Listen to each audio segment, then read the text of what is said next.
Welcome to Akrity's 2-minute playbook. Let's talk about delayed projects and one pattern that we come across very frequently, wherein we see one user story or one epic taking up a lot of time and ending up delaying the whole project. We like to call this as black hole. Well, why black hole?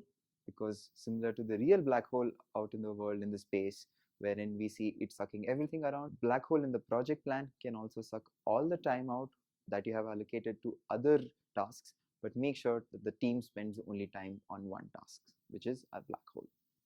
Now, why is it important to identify these black holes? Well, black holes have impact that goes beyond a particular project. Whenever you have identified black hole is a symptom of a root cause, which could be that the team is not appreciating the complexity that's gone into building a particular module, or they don't understand it well enough. This could happen when somebody on the team has already left who had originally authored the particular code base, or it's a code base that's not maintained properly and has having too much tech debt, and that's not been looked into for long. How do you identify these black holes? This is how you do this. The next step that we're going to talk about is why is it important for us to identify.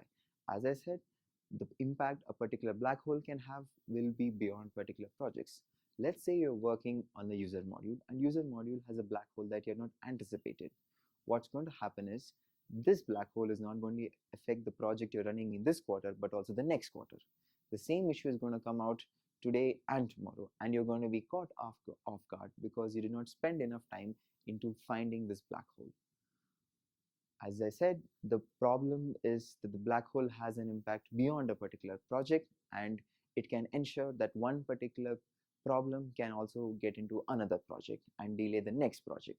So anytime you're seeing a black hole, you should try to understand that probably this is a problem that the team has not appreciated and has not found a particular thing that is actually causing the problem.